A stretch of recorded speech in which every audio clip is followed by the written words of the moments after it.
Yes. Question, why do you do that? Like, is it, can you explain why do you do that? Like, Go. it has a purpose, for the most part.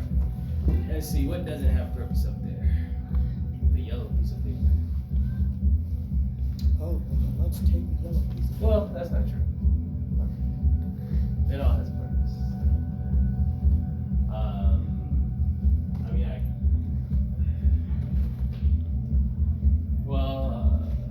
why did I just do that just now? Or just in general? In general?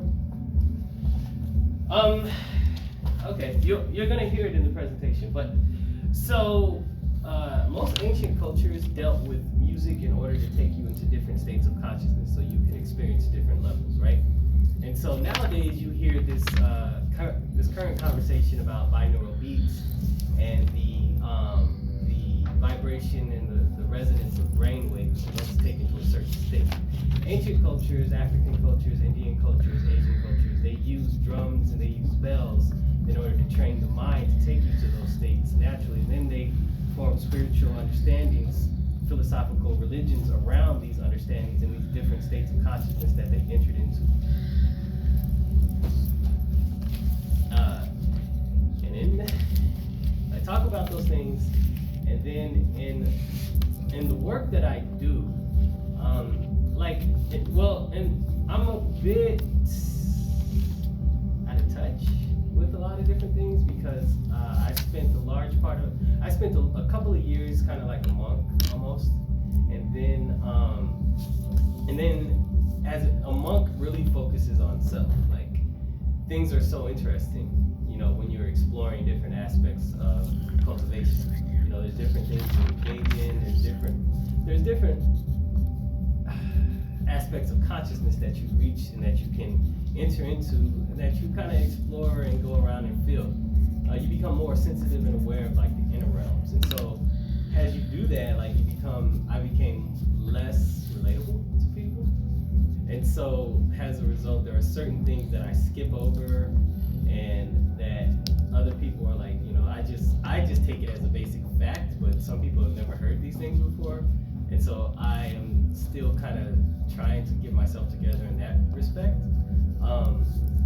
And so I say all that to say that this is primarily a workbook. There's information in there. Some people have read the book and then asked me about quotations, about historical references that I put in the book, and then I can tell they haven't really read it because it's primarily a book that teaches you and discusses the importance of meditation, the importance of ritual, and then in the back of the book there's the latter half of the book is an oracle system that I don't introduce, but that I have made more accessible to people. It's an oracle system that's over 2,000 years old. It's used all across Africa in different forms. It deals with the 16 symbols, which is Ifa. But if you were to go to India, it's called geomancy. If you were to go to any of the Muslim countries, it's called Khat al-Ramal. If you were to go, in India, it's called Ramal Sastra. It deals with the 16 figures and how they relate into the energies of life and how you can use this system in order to kind of understand what's going on. I'll talk about that a little bit later. What? Did he answer your question? Yeah, I mean, just the idea of what he did, I'm like, that looks familiar. And then I'm like, wait, is that the same thing? That's what it's like. Is it the same thing? Well, not based, not. What did they do? Who? So basically, when you do that, I'm like, it seems to me initially I was focusing on like the stage. Now before I flash, photograph once I watch it and play soft music just to transition into that mindset for that. So I was wondering if it was basically the same thing that you were doing. But then yoga came to my mind and I'm like, is it spiritual or is it just? Yeah. So, just now I was just kind of just testing it out, making sure. I work as my general job right now. I'm trying to transition into doing this type of work full time is as a teacher, and so I use it with the students. It's totally trans related. However, I was at a school that was like really are, and they actually broke the sound of the bell. They didn't break the bell, they broke the sound. So like you ding it and you get nothing. So it was very interesting. So I was testing it to make sure they're all still functional. Hey, how are you? How's it going? I'm so good. do you like consider Christmas thing? And yourself? Like how would you relate this to yoga? Because I'm sorry. I've heard Yes. stuff about yoga like Okay, sign in. Sorry, I didn't. Well, what It's type alright. of yoga are you talking You can about? take Yoga just means a to go portrait back, glue to react or a back, landscape like, glue. Okay. we can Or talk. both. Well, the West Alright. itself, like, there's this conception that yoga is the physical movements, right? But that's just like the hatha yoga part of it. Yeah. So like, there's like in general there are like 8 streams of yoga that's popularly taught. And so how does this relate back to yoga? This is using Oh no, did I pick the wrong sciences and Wrong practices here. that attune the mind and the Down consciousness again. to You Put them vibration in here, or you Yeah, Uh, you put them in here. the if you have universe, to. or to the Yeah. inner vibration, so that you become more attuned and something that I guess it's cliche, but I named it the flow. Become in tune with the rhythm and the vibration of the universe around you by becoming more mindful and aware through meditation and All the ritual. dates from 2018 instead of 2019. So, it comes out of African and yogic sciences. You know, my understanding is kind of a mix of both. I'll discuss that more. And then for clarity's sake, of course, ask questions.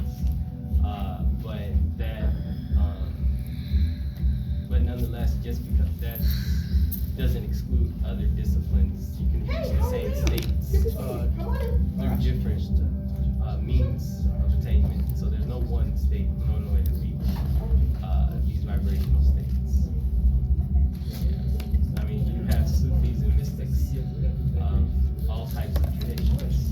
You have Christian mystics, Muslim mystics, mystic mystics, and all these traditions that talk about states of consciousness. You just have to access them. Like the traditional religions, typically in the West, have done a major job at suppressing this information for the most part. I discussed briefly a system in the early days of like the formation of Christianity. There was a lot of debates and discussions about the exact way it'll be practiced, because in the beginning there was a lot of mystical sciences in certain Christian traditions. But as the dominant view of the Roman Catholic Church took over, it became more materialistic. But it wasn't the only type of Christianity that survived. It was just the type that dominated the world. So I can be quiet now. Huh? I can be quiet now. No, not necessarily. I mean, it's just very intriguing because I'm really from a Christian background, and like stuff like this we do in the Bible church.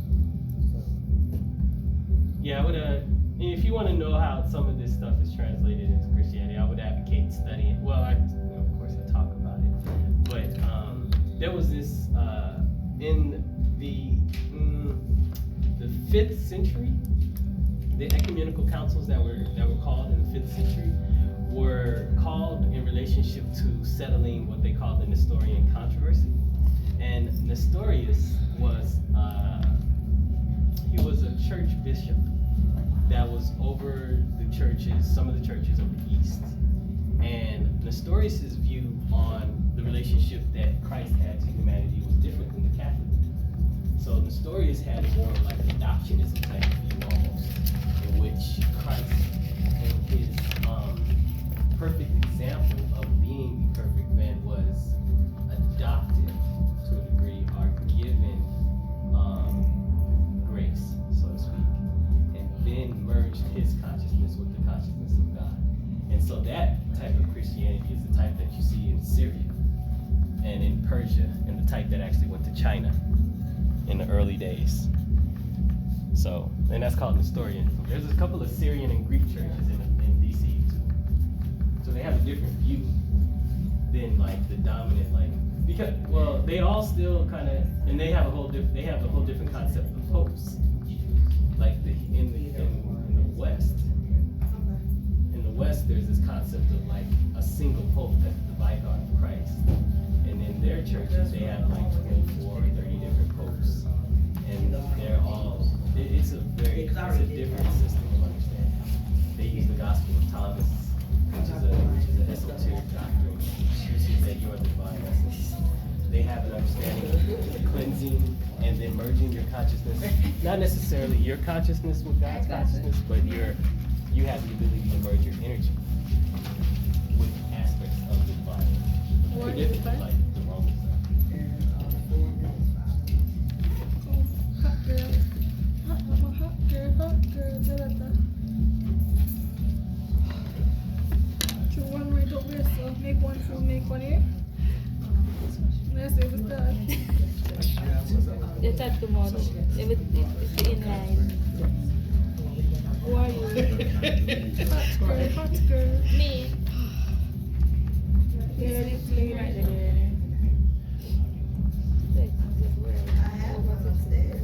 Hi, everybody. Please sign in and hand in your homework in that little yellow folder. For mine. Okay? And as you get seated, No, you said Jana. pass it out. You gotta sit somewhere else.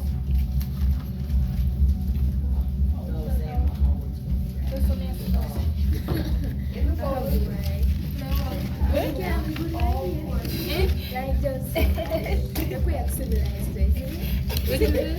It was slow for me. That you didn't profit from this class. Me put this.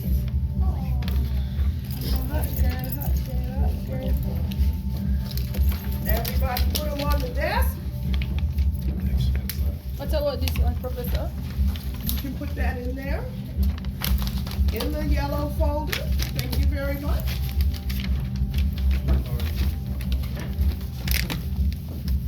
Have a seat, get comfortable. We will start promptly.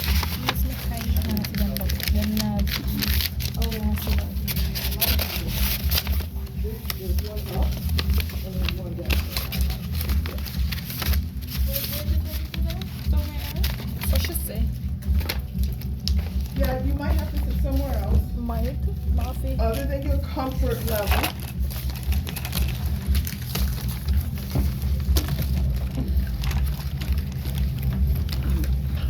Everybody can take a blue sheet, that's landscape or portrait, to write your reflections on in real time.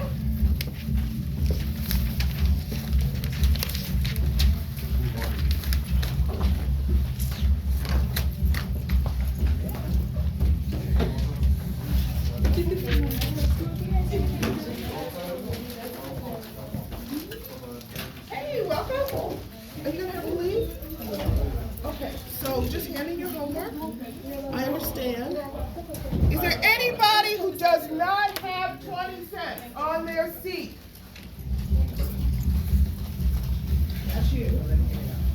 Everybody get a seat.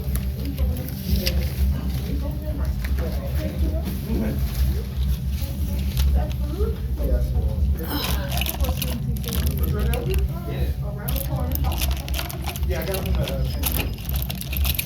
Okay, now all day. What does it say on the door? Pantries all around the corner? Get moving. Yep. Where are you gonna sit?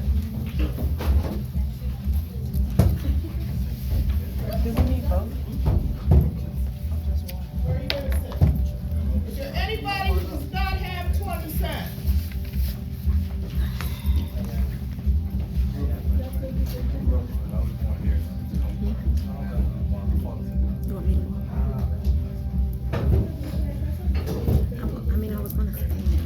I'm just saying I'm good about walking around. Who doesn't have it? I felt like you had something on your sleeve. Yeah. Just had that thing there. I'm like, oh, that's weird.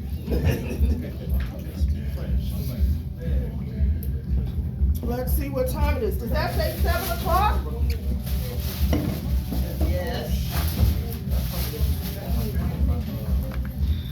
Okay, let's get seated.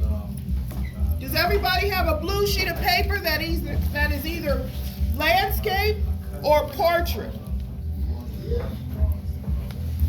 All right. Here's 20 cents. Get seated. You can turn in your homework after class because we got a lot going on. And I want to get it to you so that our visitor can do his presentation. Got it? Okay. All right. First of all, thank you all for coming. I greatly appreciate it. I appreciate your attention and focus.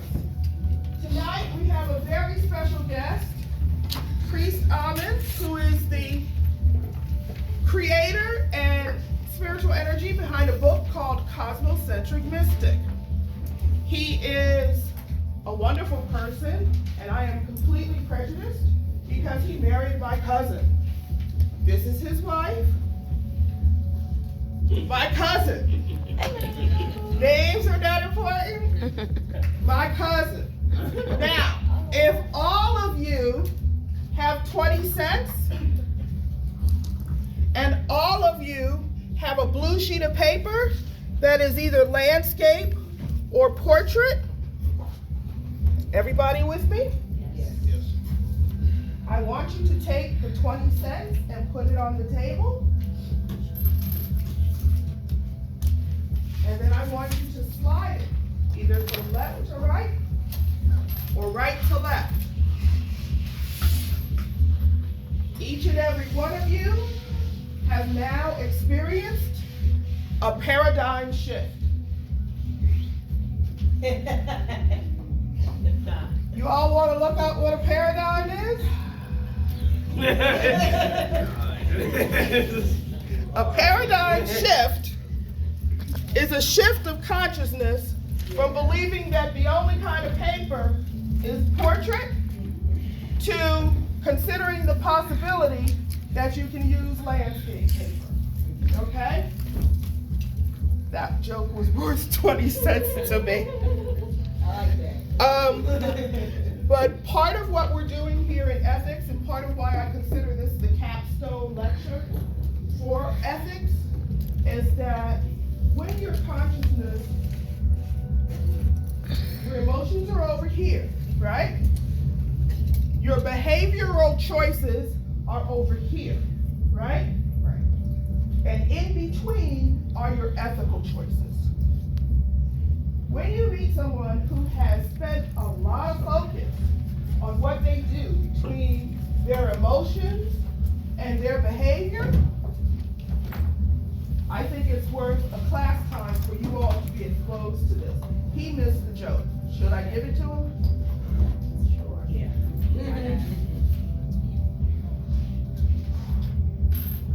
Slide that from left to right, please. You have now experienced a paradigm shift. I would hope that you all will be open to paradigm shifts in your life after this class and use the joke as you like. But in all seriousness, I present to you now Priest Amen, and I will let you tell him his story. Oh, by the way, is it okay if I tell him that you are a graduate of the University of the District of Columbia? He is a Firebird. I gotta have that in there. I'm sorry. I'm so psyched. I didn't know it. I'm sharing. But could you assist me with the changing Sure. of the slides? Just the arrow forward and back is, Okay. and then when I need to do something different, I will. Okay. Well, Oh, I have water for you if you need it. Peace and blessings, brothers and sisters. My name is Priest Amen. Before we begin, those of you that have any type of device, phone, computer, could you please log into the website above, because the class is interactive a bit. So I have one survey that I'll send out and ask you to complete. At the very least, two kind of still garner your attention. Hopefully that my presentation is of great service to you. I want to thank you for allowing me this time to have your energy and to share energy with each other. It is a great honor. I deeply respect you, and I just wanted to say thank you. I'll give you a second. So you go to classflow.com/student. It'll ask you for the code. The code will be Q3FCY. I can see one person is already on. Awesome.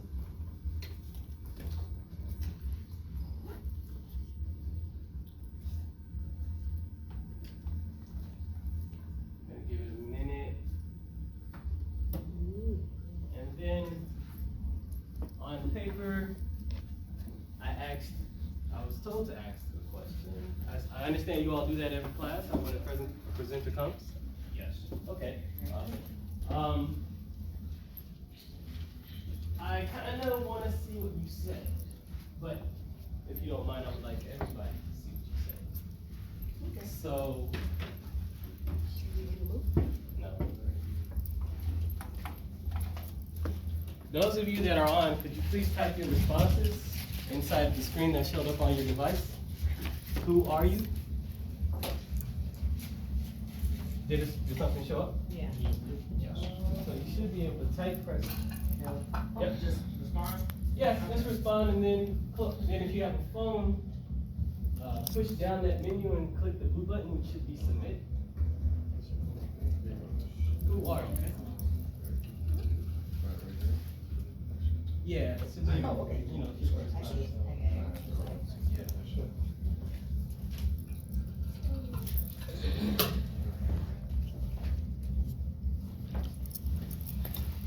And I do not come in thinking that I can tell you who you are.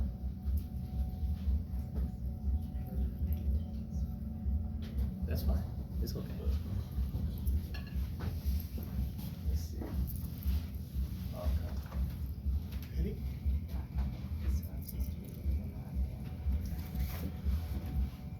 Black. Good. A building. Awesome. Let's do this. Awesome. Okay. Yes. Okay, thank you, everybody. That was just to get you familiar with the system. So before I begin, I'm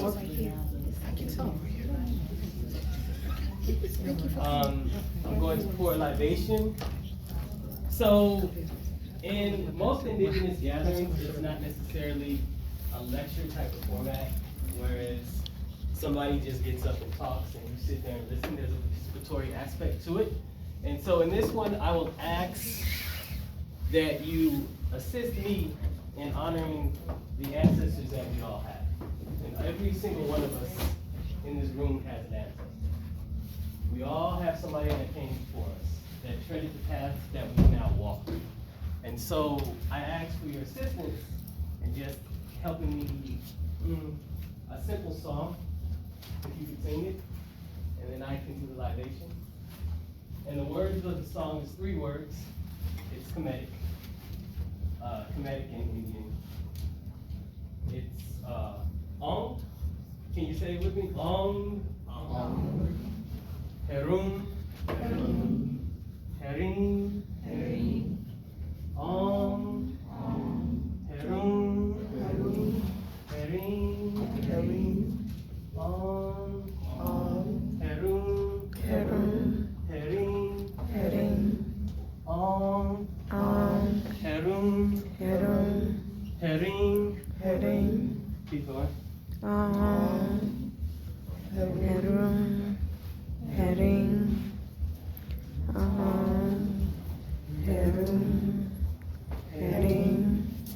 I now pour a libation.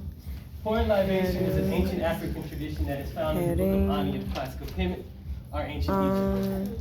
Ani says, pour a libation for your fathers and mothers who rest in the valley of the departed. Do not forget to do this, even when you are away from home.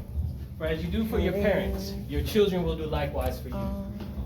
I say thusly, for them that came here, lived, loved, struggled, and built here, who love and labor rose like the sun to give strength and meaning to the day.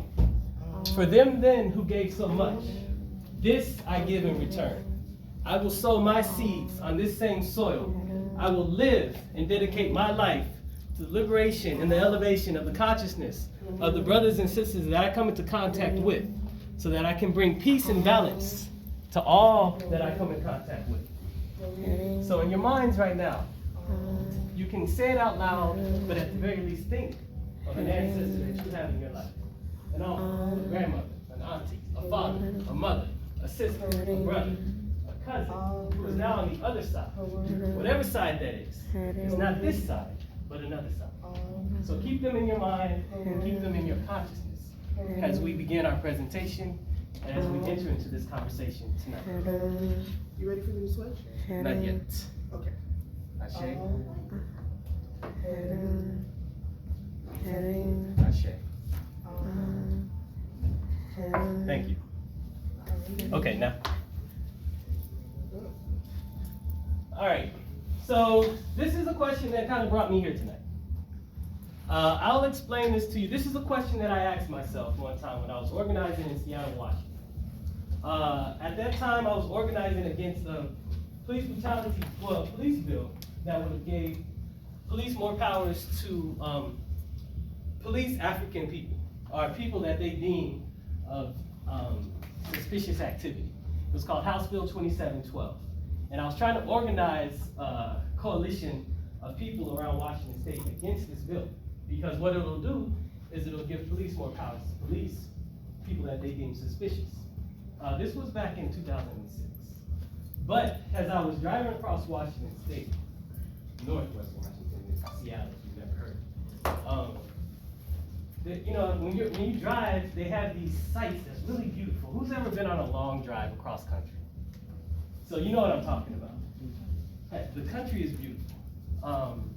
Almost, I would say, all land is beautiful on earth. In Africa, I've seen similar sites. So just in general, the earth is a beautiful place. But this was one of my first times driving so far. And then I was just looking out at the stars, because you really don't see stars in the city. And I began to ask myself, because I was working hard,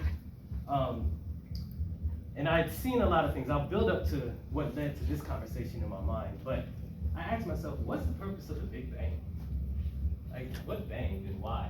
And then what's my relationship to it? And then how can I attune my life to that? I had a lot of time to think about that. It's like a 4-hour drive, and I was by myself. So that's why it kind of came into my head at that point in time. But then that led me to where I'm at now, because I needed to know the answer to that question. Because I understood at a certain point that life is almost like a dream.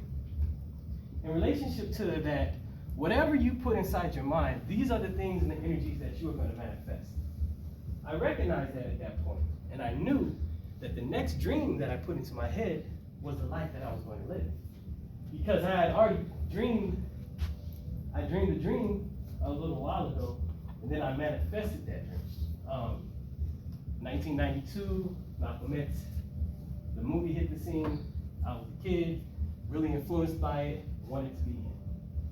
And then energies, that was in my mind. Energies correlated to such a degree that I wasn't Malcolm in that I was a leader, but I did understand leadership responsibilities by becoming the Black Student Union president of the Seattle Central Community College Black Student Union, the educational chairman of the NAACP. And so I began to understand issues in my own role as a leader. Not that role, my role. So the universe conspired to give me what I dreamt. And once I realized that, I knew I had to dream a bigger dream. A dream that I could not transcend. And that has to be, what's the origin of the universe, what's its purpose, and my relationship to it.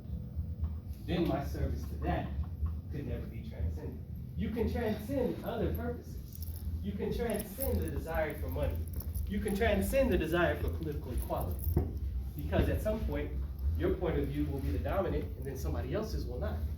And this is aspects of duality inside of existence that we all deal with. But the origin of the universe and its purpose cannot be transcended. So that sent me on a journey. All right. You can change it. This has another purpose. If we get here, if I can be quiet in time, I'll tell you. But just remember Rising Thunder, Peruthi, Rahu, Nefertum. Strange words, but just remember. Okay. Change the slide, please. Again. All right, so I grew up in Las Vegas, Kansas City, the Bronx, Seattle, Washington, a lot of time in Yaleville, Arkansas, in the Ozark Mountains. That's where the monastery is, where I resided for a few years. Trying to answer that question. Currently, I'm an acupuncture student at the Virginia University of Integrative Health. I graduated from UVC in 2014 with my master's in education. I got my BA at Howard University. I was at Seattle Central Community College where I got my associate's degree and also my high school diploma. Seattle Educational Institute where I received my GED. And I dropped out of high school, Garfield High School. So I should have did opposite. So my life circumstances. When I was a kid, I was run over by 2 cars, brain dead, every joint in my body broke. Mom, they were gonna disconnect me from life support. Mom said no. They said she was off the charts or something crazy. Electroshock therapy, unbalanced. I went to foster homes for a few years and learned a lot of different lessons there. Then in my late teenage years, went back to mom and then experienced different things there. Became homeless as a teenager for a second. Prior to that, I had studied martial arts. And so I had this concept of spirituality. This is where I first came to the concept of the flow. Because anybody that's been in serious fight knows that it's a flow. And anybody that can master and sense the flow first wins the fight. So if you can sense the flow of your opponent and dominate his flow, you can win the fight. I recognize that as a fighter, and then I recognize that now it's just kind of like a philosophy of my life. I don't fight anymore, as you can see. But it's kind of been, it was, I guess that word, when I recognized it when I was 17, has followed me throughout my life. Then it became a question of dedication. So I met Dr. Amin back in 1997 when I was homeless, and I meditated with him. And then I had this experience of consciousness, simply being conscious of consciousness, what they call Saj Pranjnana or something. But what it was I experienced this essence, or this embrace of complete love that's inside of myself. And my consciousness was only conscious of this essence. But once I became conscious of my consciousness, being conscious of this, it receded. And I had been chasing it ever since in meditation. But Nazir, he's Dr. Amin. He runs a wellness clinic in Tacoma Park. He's kind of abrasive. He's a good brother, but he's really abrasive. He told me what an enema was. I was 17. And I was a kid, and I was like, I'm good. And so I'd rather go. I was like, I'm good. And so, but then I also ran into, who's familiar with the Nation of Gods and Earths? 5% Nation, Wu-Tang Clan. Wow. Yeah. Very interesting. Well, anyway, I ran into Black Panther Party. Yeah. Okay. All right. I ran into the Black conscious community in Seattle. Became really involved in that and had a decision to make. Do I devote myself to spirit back then, or do I try to fight for the liberation of equality of my people? My decision was to go for community development. And that's what I dedicated myself to. Cut all if you weren't conscious, I wasn't talking to you. You know, that was my life back then. But then I started off low, and then as I began to be more active, I started to notice certain patterns, especially when I was the educational chairman of the NAACP. For a brief moment, I ended up, I was a little bit too amped, and there was a meeting going on, and this one European brother tried to attack a sister inside the meeting. I jumped on him and threw him into the chairs, and then I just realized right then organizing in that capacity wasn't for me.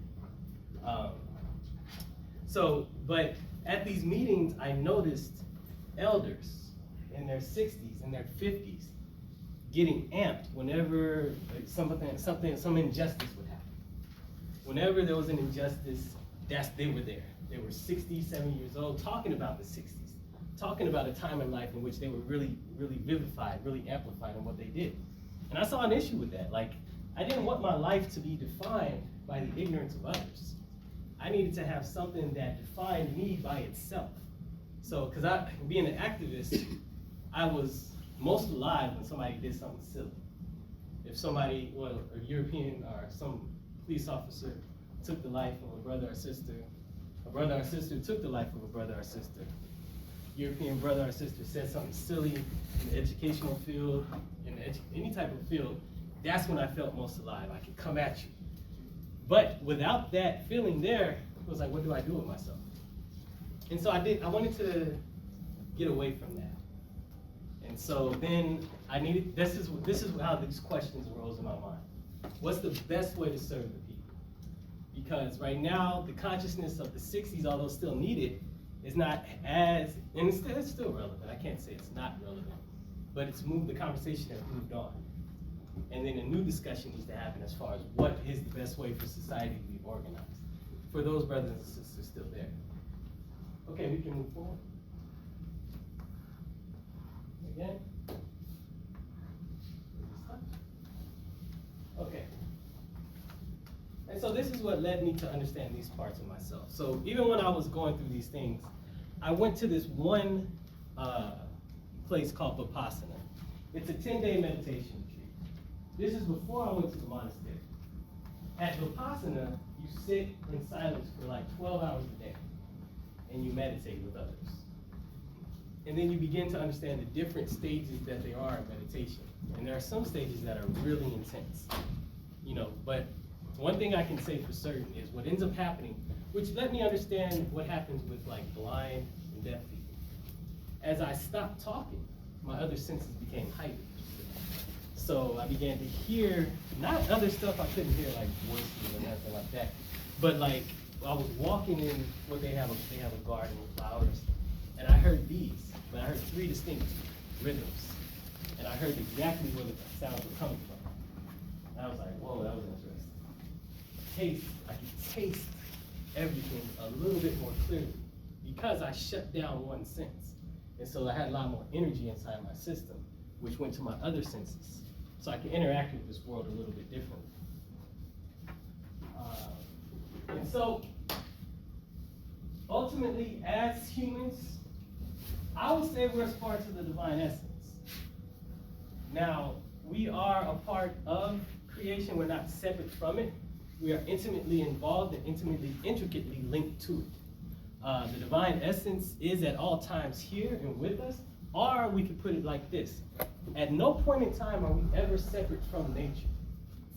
There is not any single point in time in which you and the universe are 2 separate entities. You do not exist outside of it, but within it. And you will exist within it inside an interplay of energies that, conscious or unconscious of it, affects you. The more conscious you are of it, the more control you have of it, and the more intimately you can relate to it. Does that make sense? Or does that, I got this stare going on with everybody. That makes sense. How? Oh, I don't want to elaborate. I was thinking, I get what you're saying. Does it make sense, or is it kind of like off? I get what you're saying.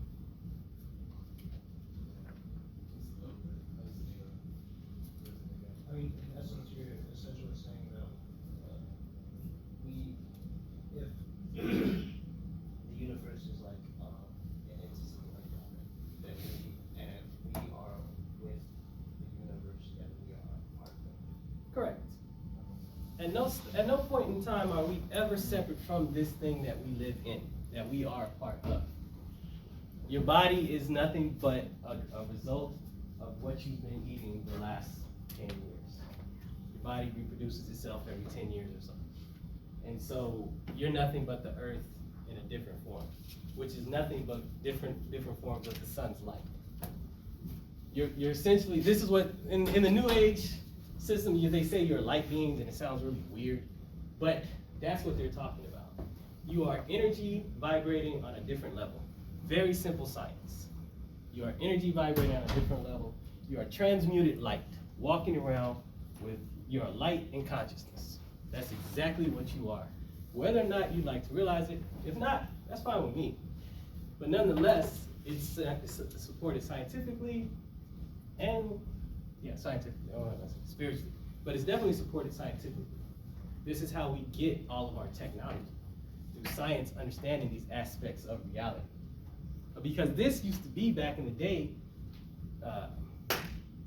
forbidden knowledge. It was the scientific revolution in the Western Hemisphere in the in the 1600s, the 1700s, which led to these developments. Prior to that, this type of information was taught in the Rosicrucian and Masonic circles.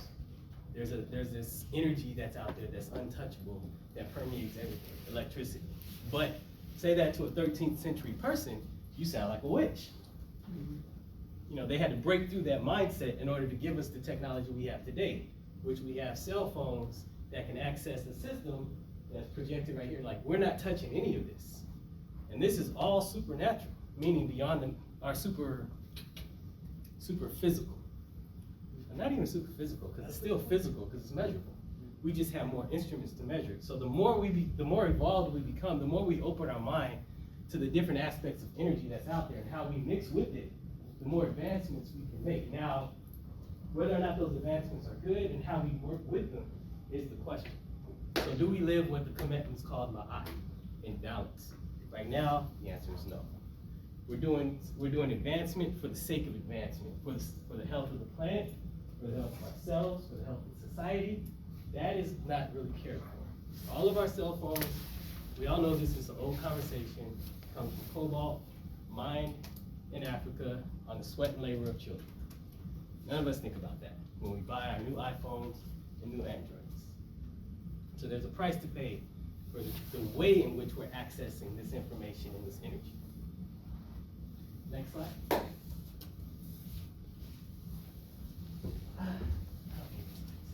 So, essentially, the book that I wrote talks about how I teach meditation, a simple, basic form of meditation. Now, my goal is to get you to understand that you are a multi-dimensional being existing in a multi-level, multi-tiered reality. So, identify with the physical aspect of the self that you like to identify with, but also understand that you have another aspect of self that you don't identify with if you are not engaged in ritual and meditation all the time. And this is that aspect of yourself that we call the subconscious. That consciousness, right now, who ate before they came? Raise your hand. Drinking water. Who was thinking?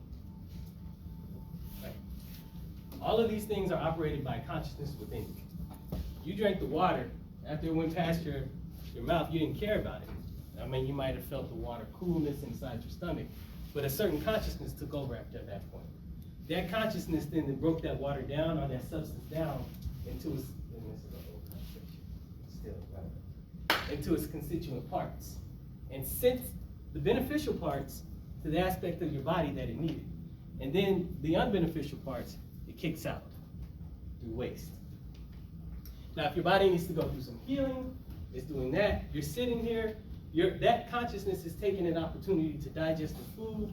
You are extrapolating from your own mind and an understanding based on the words that I'm saying, based on your mind's repertoire of information that it already has in order to relate the concepts that I'm talking about. But it is a consciousness working inside of you. And I asked you earlier today, who are you? Now, what is that is working? Is that something else? I posit that is you at a deeper aspect of self. This part of consciousness that is operating inside of your body is you. It's just the subconscious part of yourself.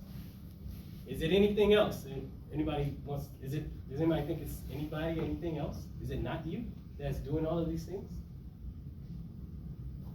Could it be something else? I just wanted to comment. We read a book, The Four Agreements, and in the beginning of the book, it talked about how we learn how to act, we learn how to you know, all our behavior is taught.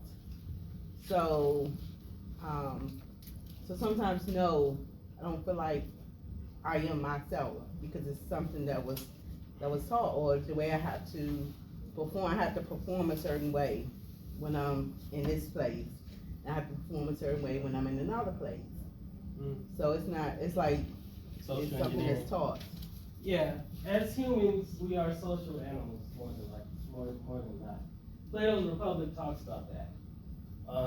Your responsibility as a person being born into society. You know, and so what is that? And then society is geared. Well, society has its own spirit, like a zeitgeist. You know, there's this vibration that goes on in which society seeks to promote itself. And so there are behaviors that you have accumulated that can be programmed into you because you have different levels and aspects of self. If I can stay on point, I'll get to those aspects. They deal with your conscious brainwaves and what state you operate in. So your brainwave state, you know, you have beta, you have alpha, you have delta, you have theta. Delta, theta, and the delta.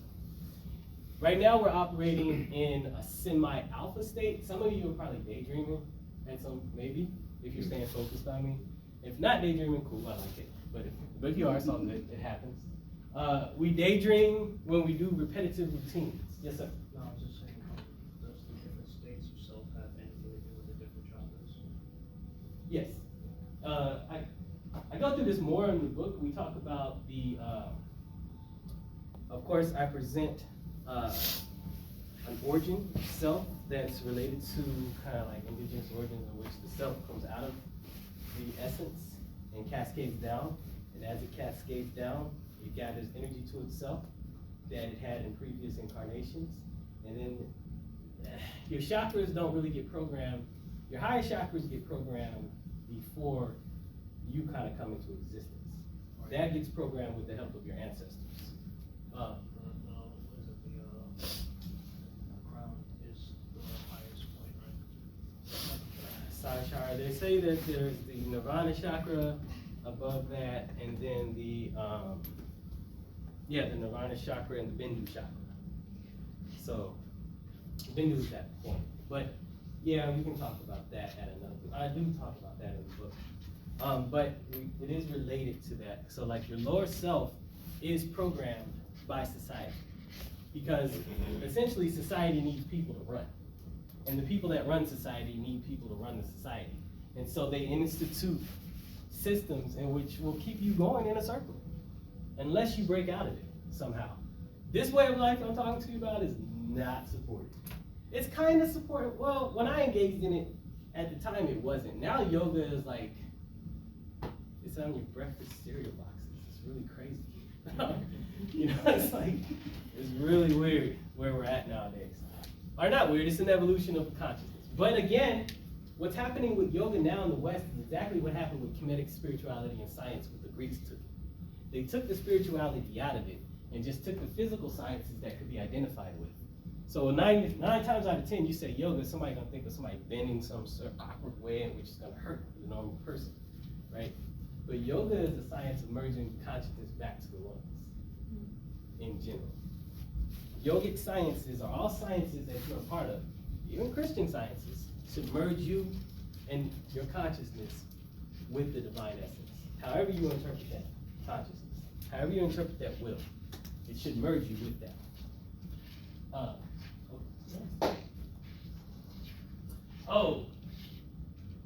Cosmocentric. When I say cosmocentric, that is what I'm trying to get people to identify with, the divine essence part of self. So, egocentric, so the human consciousness goes through stages. Egocentric, in this stage, this is the lowest stage of consciousness. The person is concerned about self. How do I feel? How do I look? How do I interact with others? How do they interact with me? Do I develop a power relationship with them that I benefit from? You know, and can I experience joy from this relationship? That's the egocentric self. Who's heard of Naim Akbar? Sigmund Freud? Oh, great. Sigmund Freud? Oh, yeah. Naim Akbar kind of got his stuff from Sigmund Freud, but it deals with the id, the ego, and the superego. So this is kind of the id consciousness. Freud was a Kabbalist. And Kabbalist is like esoteric Judaism. And so, we'll talk about the tree of life later if I can get there. But that's what Freud, he took understandings from the tree of life in his esoteric Judaic tradition, and then translated into words that the West could accept and understand. And his cousin, or somebody related to him called Young, helped start the advertising marketing industry with some sister back in 1920 smoking a cigarette on an ad, which got millions of people smoking cigarettes. And then they started to understand how to program the subconscious and how to program people's behavior on a more scientific level, based off of the work of Freud and Jung. And so this corresponds to the reptilian part of your brain, the beta wave consciousness part of your brain, the first, second, and lower third parts of your chakras. And so when you're born, chakra science, let's call it pseudo if you want. Let's just talk about the human developmental ego. The first chakra, your baby, you're concerned mostly with food, clothing, and shelter, and the love of your parents. This is what concerns you. You're not concerned about others at this point. I work as an elementary school teacher. I see it all the time. As an elementary school teacher, however, I'm really I see the development and the opening of the chakras at the different stages everywhere I go. Third graders act different than first and second graders because the rational consciousness begins to open up a little bit more. Fourth graders act completely different than second graders. And fifth graders are off the charts because the second chakra is open, cliques are developing. Interpersonal, second chakra, most people think it's dealing with like sensuality. It's really dealing with interpersonal relationships. That's what it's about. I mean, they talked in India when they came up with this system, sisters were really relegated to just a home and then their husband's house. And that was kind of it. But then when you look at it, it's really about interpersonal relationships. And you develop blocks within these chakras at certain ages, depending on what went on as they were developing. But then you really begin to see the opening of the third chakra during your teenage years. Nobody can do that. Not a single one of you in here can say you didn't start changing in your teenage years. You didn't start wanting to manifest your own will. That's when you begin to understand that the adult's will is not really that much stronger than your own. You begin to battle wills in your teenage years. And then, your will gets fully developed around, your 18th or 21st year.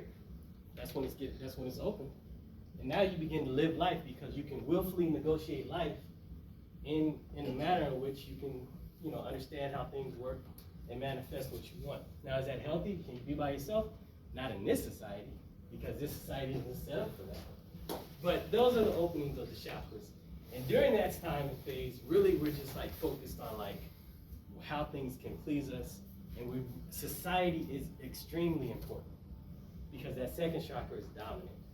It's really dominant. And so how people view us, how we interact with others becomes extremely important. Those teenage years. We can read. Yeah, we can read. So that's the egocentric stage. You can stay stuck there too. You can have a good time and you see it a lot. I see it a lot when I go back and some of my high school friends that didn't go to college are still talking to me about high school. And they've manifested high school dreams. And I see it. I'm like, I don't have anything to really say, like I have different dreams. But they peaked, what they call peaked in high school. And so their consciousness stayed centered in that. Of course, the fourth chakra demands to be open. So not at a higher level. Usually the fourth chakra is dealing with love, but it's a love external of self. So it can manifest as national love, but it's a love outside of self. It's what kind of helps you understand the love of the divine, how you take care of. So like it usually gets forced to get open when you have a child. And then when you're forced to show love to the child. Nurturing, caring, taking care of others, which is a part of that. That's in the book. That's not in the presentation. Geocentric music. I'm from the hood. I'm from New York. I'm from Florida. I'm from Saudi Arabia. This is how we do. This is a geocentric person. They're living somewhere, but they still identify with a geocentric place. You know, I'm from Harlem. This is how we do it, so on and so forth. And that's fine if you like to identify with that and still do that, but your consciousness is still identifying with the exoteric part of yourself. You know, you're still not attuned to the flow of the universe. And you're gonna experience different things, which is gonna try to shock you into understanding that there is a higher purpose. Now, if you're between the ages of 18 to like 25, right now, you're more interested in your social life. You're more interested in how you're gonna manifest your adult life in reference to like what life you're gonna live. And so like your relationship to the universe isn't really as important normally, because you want to experience the joys that were promised to you by society a lot of times. Then what happens in your 30s is you see the limitations of those joys, or the false promises of those joys, that those joys don't bring abiding happiness, and then you see mad people going to different religious gatherings. Late 20s, early 30s. This is the church. This is a dominant portion of churches a lot of times. And so what ends up happening is you engage in the promises of society. You see the limitations that they offer in relationship to providing you with happiness or joy, which is what you're trying to experience as you experience these pleasures. And then you see the pleasures' limitations, and then you seek for something more abiding. Okay, so you say people stayed in, focused in their geographical area. Okay, but at the beginning you mentioned that our highest chakra is given by us before we come into this plane by our ancestor, but aren't our ancestor related to our geographical area? It depends on what level are we talking about. So we have different types of ancestors. Okay. So we all got, we got Uncle John, who liked to drink and womanize, and he's still hanging around. He's an ancestor. But did he develop himself? Did he elevate his consciousness to a higher level through whatever spiritual system he was a part of? Because it doesn't really matter the spiritual system you're a part of. The energy will elevate your consciousness at some point in time. Like I've ran into mad deep Christians, Islamic people, whatever. That's not your philosophical system is not the point. Your devotion and dedication to the discipline to manifesting a higher consciousness is the point. You have different things going on which you can make those arguments. But so I forgot his name, but Uncle John, he doesn't have the wisdom in himself that he transitioned in to help you if he didn't learn his lessons already. But if you had Aunt Bertha, who devoted herself to a higher cause and controlled her emotions to a level where she could be of service to others, then as an ancestor, she could help you out. Now, depending on her level and degree of development and her understanding and reaching, her understanding that we all come from the same source, depends on how they help you. But normally, yes, there is this, but then now we're talking about really different ways of addressing reincarnation and things of this nature, which is different in like African societies in which you reincarnate through the same family line. This is why polygamy, this is one of the discussions on polygamy and in Africa, which is really big because it's an understanding that you have to bring the ancestors back through the line. And so like if you're a barren person, you're stopping another ancestor from having an experience. So that's different than, so it's just your approach on this discussion. So that would be my answer for that one. Is it right? I can say in my is it right? Okay, we can. Yes? So can I ask a question? Because devotion, dedication, and discipline sound a lot like a concept we use here in Bonfista, maintenance of effort for success in this activity. Yeah, I came up with this understanding when I was going to Howard. At Howard I didn't kick it with everybody. I was living in the with Nazira, Dr. Amin at the time, and I didn't talk to anybody. I just came from our main monastery where I was silent for 3 months in a cabin, meditating every day. And then when I came out of there, I went to Nazirok's house, Dr. Amin's house, and the discipline was not to talk to people. So I would be in the house, and everybody would see me around, but I wouldn't say anything to them. And then I got tired of that, and actually moved next door. And it was in next door that I began to do different spiritual practices, different pranayamas, different yogas, and different things. And then I began to realize, like, okay, I would do like meditation, an hour and a half a day, 90 days straight, nothing would happen. It'd just be like sitting there watching my mind work. And then something would happen on that 91st day. Wow, this is great. I get all immersed in this consciousness. And then another 90 days of nothing.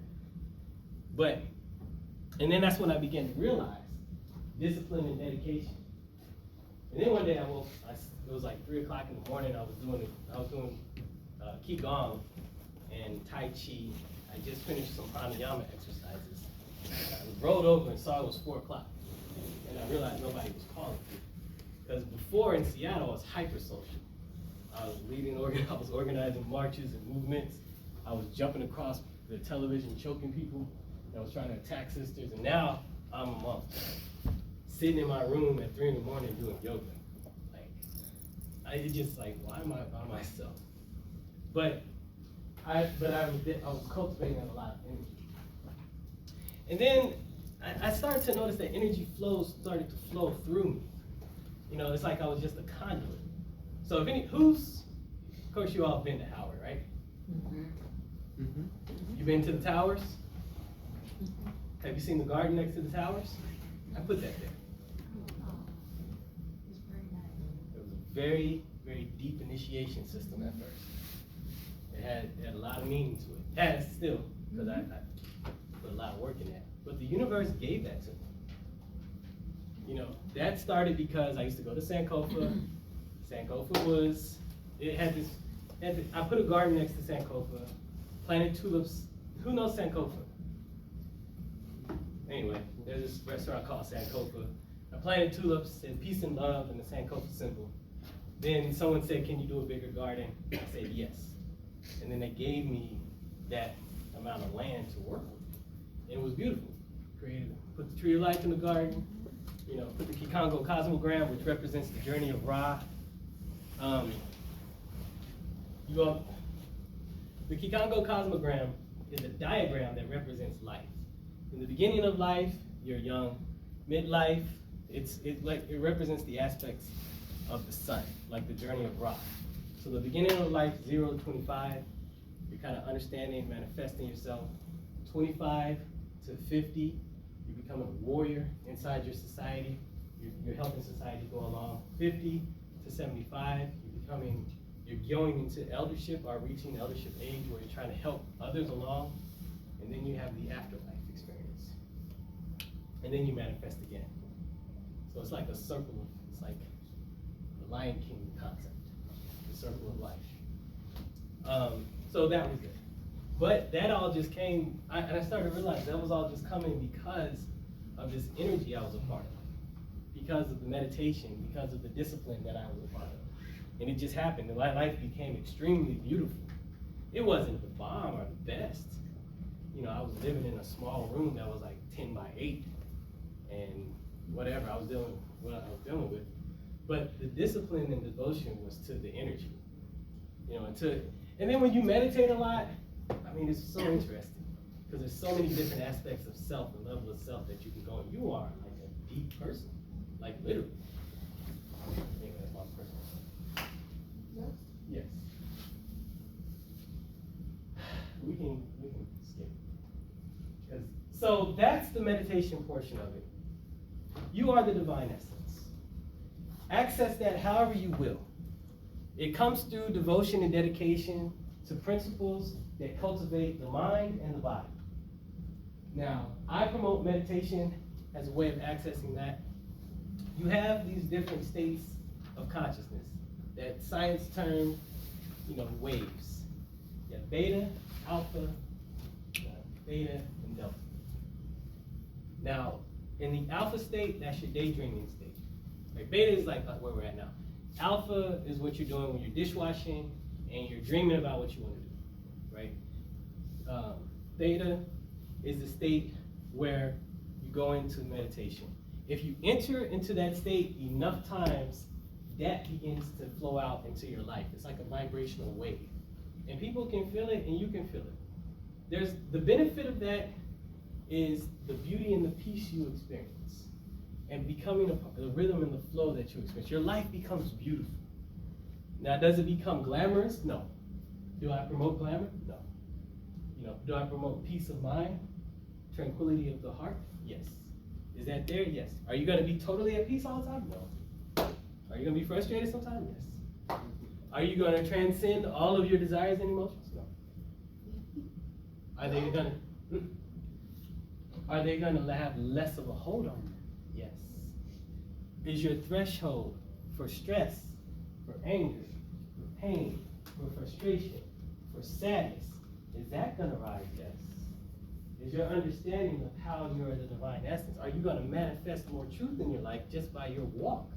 Yes. And that's just going to come not from any study of anything but the self. Then it may be an affront to a philosophical concept that you have in the mind. But that's simply because of the plan of a few men back in the early, pre-6th century in the Western paradigm. So in the book, I talk about this version of Christianity which taught this. It's called Nestorianism. Nestorius was part of the church, but his view on Christ was different than everybody else. Nestorius taught that through Christ's example as being a perfect man, the gift of grace was bestowed upon him. And then he lived as an example for us to become like Christian, Christ-like. And so in Nestorius Christianity, which is the Christianity currently practiced in Syria, Persia, the type of Christianity that went over to China in the early hundreds. I don't remember the exact hundreds, but it went over to China. This was the Christianity that was practiced. In that modern form of Christianity, which is practiced today, which you can go to the Greek Orthodox or the Syrian Orthodox Church in Fairfax, they have three forms of understanding. The first level of devotion and discipline is purification. If you're familiar with any initiation system, the first thing you do is purify your mind and your body. The second form is illumination. That's when you begin to have these type of realizations of your connection to the source, of your connection with nature, of your oneness with the universe. And then the third is deification, in which you don't share in the consciousness of God because that's too much, but you share in the energy. But you share. That's different, and that's Christian. I ain't talking anything different, but that's a Christian understanding. But there was a fight. Roman Catholicism couldn't deal with that. So, that's when you probably never heard of this. They took it out of the books and pumped it to the other side. And then those brothers and sisters that had this type of consciousness in Egypt and Alexandria, the Gnostics and whatever, there was a massive campaign to crush them out. And now it's heresy. So, that's the first part of the book. I don't know if I have time to go into the second. The second part of the book, this is something that I was in the monastery in the summer of 2012. I picked up a book. It was the only time that the teacher actually talked to me, for the most part. I'd been there, the teacher didn't talk. Like, I was put into a cabin and said, go meditate. And I did work and went back to the cabin and meditate. And I know there was no discussions, there was no philosophical discussions. And then, but when I picked up this book, this was the one, I read hundreds of books while I was there. And this was the one book where the teacher was there, said, this is a good book. Inside this book was an oracle system. Do you all know what oracles are? Mm-hmm. I mean, you gotta know, come on. Tarot, everything. You know it. You don't tell me you don't know it. Like, you may not practice with it, but you heard it, it's something. But this one is a system that's over 2,000 years old. It's practiced in Madagascar, where it's called Skidi. It's practiced in Morocco. I'll talk about that in a second. It's practiced in most of the Islamic countries, where it's called Khat al-Ramal. It's practiced in India, where it's called Ramal Sastra. And it's practiced in West Africa, where it's known as Ifa. It's the 16 sacred symbols. It's a bit different than E5, but very similar. My brother in Seattle, he's a Babalawo. And I went there in August to do a presentation on the book. And we did a reading on the presentation. The same figure came up, which in my system is called Shret, which in E5 is called ED. And the understanding is different. Shret represents limitations. The figure represents limitations and hardship, struggle that you're gonna have to go through. In E5, it really represents the influence of the woman. So when I did the presentation, one of the strong black women out in Seattle, Maxine Mims, I think is her name, was having an African dance presentation. So everybody was there. All of my mentors were there. And it was like 10 people listening to me give this lecture. In the back, there were 2 people that I didn't know. And they kept grilling me. And so I was thinking I was saying something wrong. And then at the end of the lecture, we got together and we were talking. And they said they were from Morocco. And that the Africans in the mountain do the same divination system that I teach here. And they approach it the same way. So you have to have a purified type of consciousness. And you have to be in tune. Well, you don't have to. But it's better because your information comes through a little bit more clearly before you access the oracle. So the second part of that is that now the oracle is called geomancy. The thing that I've done with it that's different is I was able to take the figures and take all of the readings that you can get in the figures and put it in a more accessible form, which is a deck. And the deck is massively accurate. It's not tarot, it's geomancy. It's called triadic geomancy. What's the deck consist of? Like, are they physical cards or are they? This is a deck here. Massively accurate to like a T. And the reason why, I was trying to figure out why. It's very blunt too. But that's because it's over 2,000 years old. You can find it in the Philippines, you can find it in Africa, you can find it in the diaspora, you can find it in India, you can find it in Madagascar. You have millions of ancestors using these 16 symbols to communicate and from the ancestral realm to here. I think the answer is yes, it's like a deck of cards. But you say It's symbols. they're symbols, but it's different because in the tarot you have like I don't know the tarot. Yeah, I wasn't trying to say the same system between the physical manifestation of. Yeah. So in the beginning you saw the card Rising Thunder.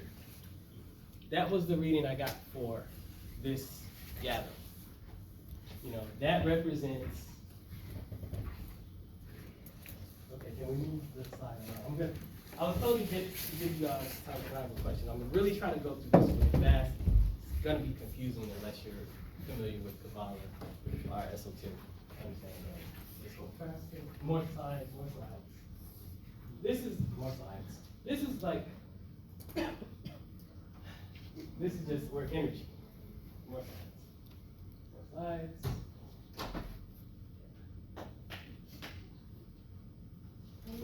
Mm-hmm. All right. So these are the 16 figures. So what the 16 figures deal with is, it's like yin and yang. It's a binary code system. It's a fractal. Are you all familiar with fractals? They're repeating patterns in nature. Flowers are fractals. Tree leaves are fractals. It's a yin and yang pattern in nature. It's a binary code of the computer system. As a matter of fact, some people postulate that the person that developed the computer code went to Africa and saw that African villages are developed on fractals. Saw that this divination system that they use is a fractal system. So it's related to fractals. Of course, it's not as complex as fractals, because fractals are mad complex and go into millions of combinations. This is the understanding of like 4 elements: fire, air, water, and earth, and their interaction among each other in a yin and yang fashion. So positive or negative fashion. And depending on what's going on, you get 16 ways in which those come out. And so you can move on forward. All right, we can stop right there because the class is over in 20 minutes, right? Okay. Everybody cool? No talking, no discussion? Are any questions? You mentioned Oh, I forgot one. Yes. Christianity, and you say the Roman Catholic Church was against the school of thought. I guess. The stories. Yeah. Bishop, So are they the one who are behind the lost Gospel of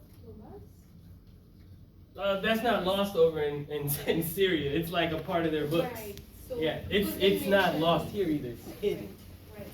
Yeah. So do you think this is what the Catholic Church was against, the type of teaching inside? I mean, yeah, naturally. Yeah, they called it heresy. It's heresy, you know, and so you got burned for doing that, or you got fought. Well, no, burned, killed for doing that. And so Nestorius and his bishops and everybody, they just took their stuff and went east. Syria, China. The gospel of there was the actual first church, the first physically established church, was established off the Gospel of Thomas, not these other gospels. Not this canon, this particular canon that was voted upon in order to manifest this particular ideology. Question, because you mentioned here that the tree of life, that's actually a Kabbalist. I know I don't have time.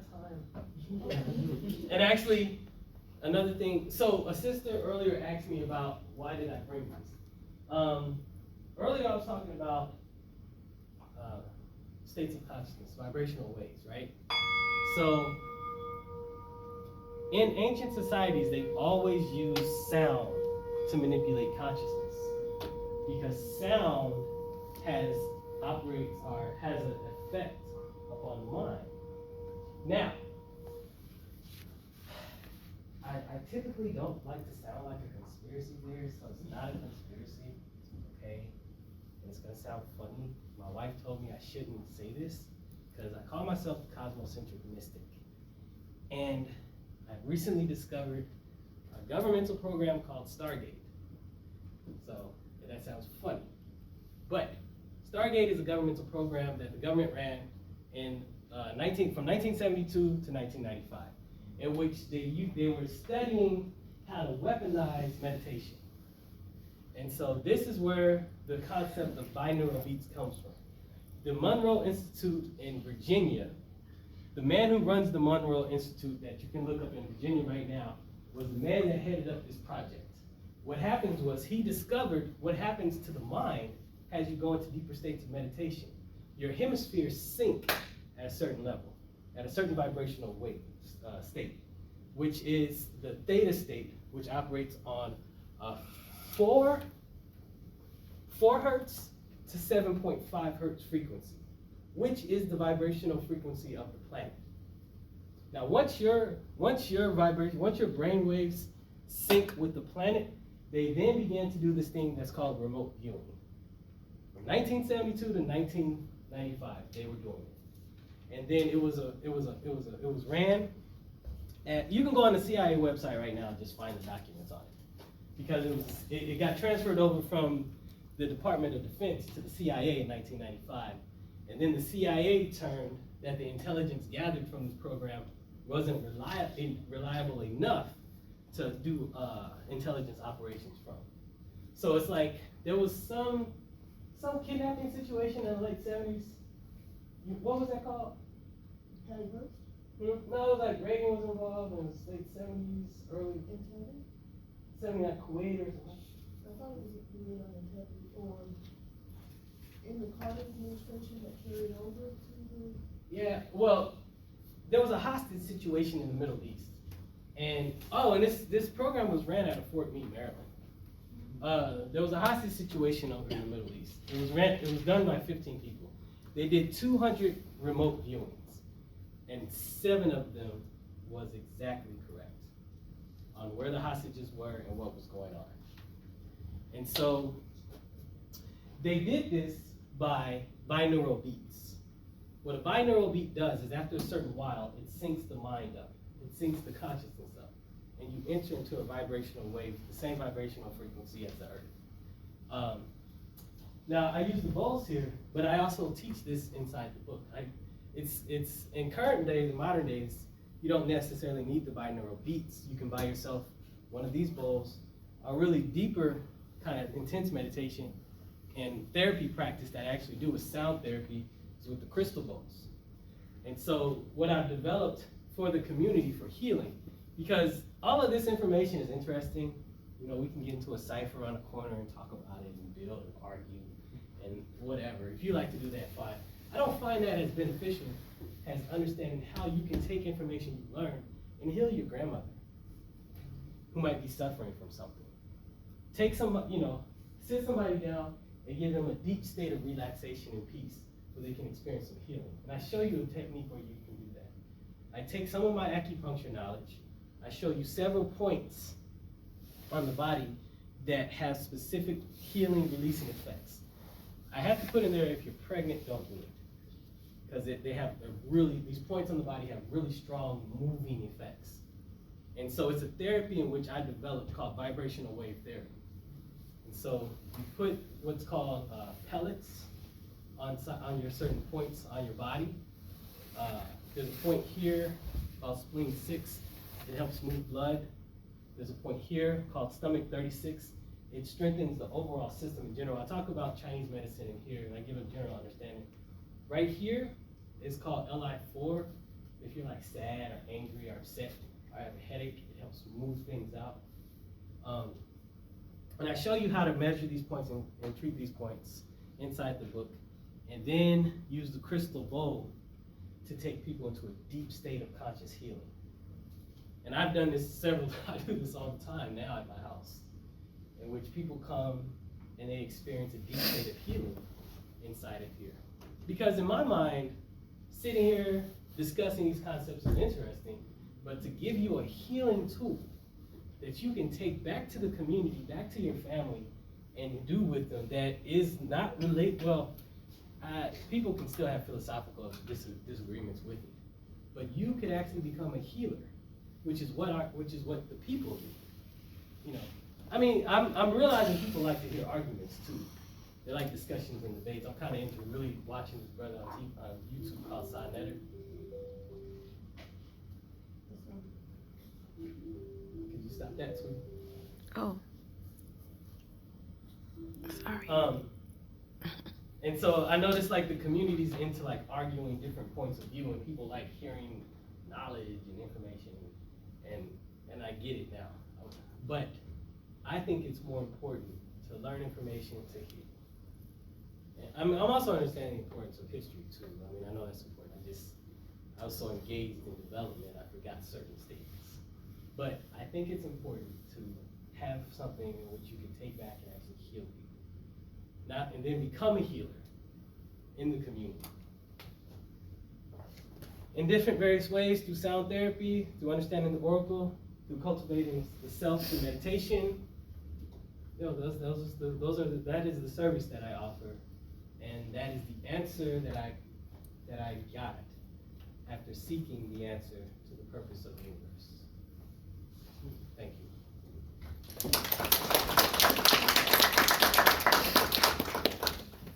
Are we good?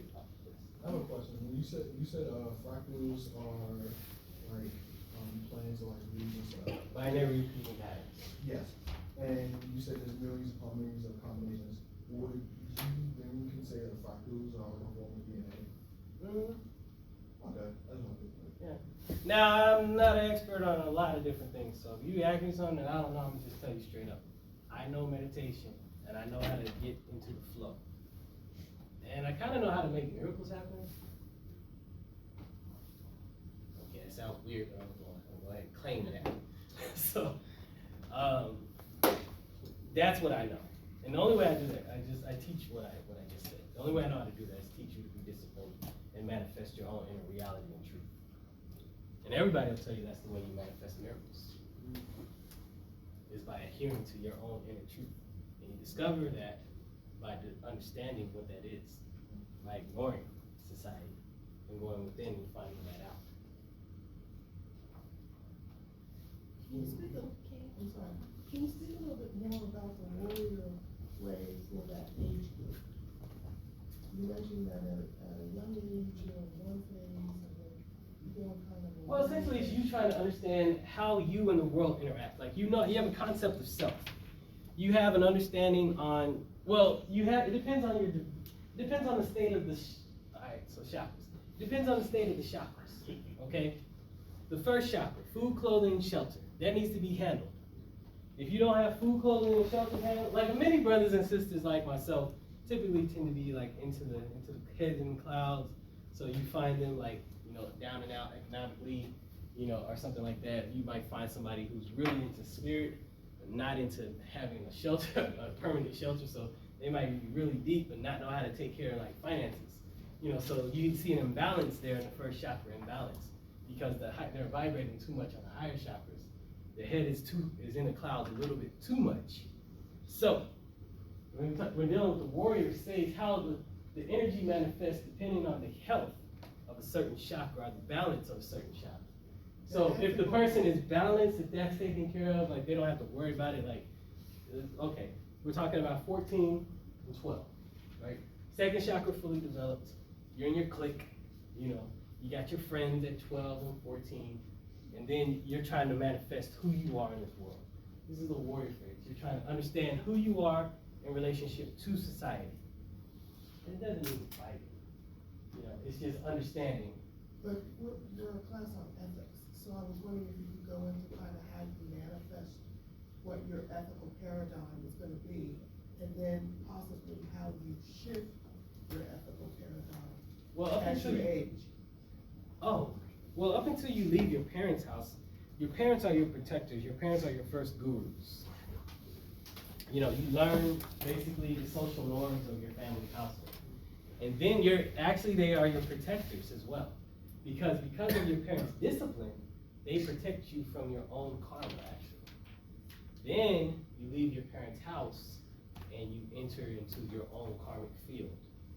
You know, unless you continue on with that discipline. And typically that's when you have defining experiences once you leave and you begin to understand how your karma and the karma of the world is interacting, what comes to you, and how you change or how you work with the energies that come with you and how you manifest through that. Now, depending upon your own personal inner psychological strength, and then your leanings, your personality leanings. Do you have an addictive type of personality, or do you have a more separative, more detached type of personality? If you have more addictive type of personality, you can go through a lot of different issues because of your inability to disassociate yourself from either pleasure, pain, or the emotional state. If you have more of a detached personality, it all depends upon your personality type and the way in which you interact and perceive the reactions and interactions that you have. But then at that point, you begin to understand your karmic and your rhythms and your patterns at around 27, 28 in your 30s. Because then once you leave your parents' household, you begin to enter into life and you enter into new patterns. You begin to interact with people and you begin to understand how people interact with you. And then you start to see patterns emerging. And then you decide whether or not to move and flow with those patterns or change them up by changing certain personality and behavioral traits that you have in order to manifest the reality that you want. That answers it? Yes, it did. Thank you very much. Does anybody have any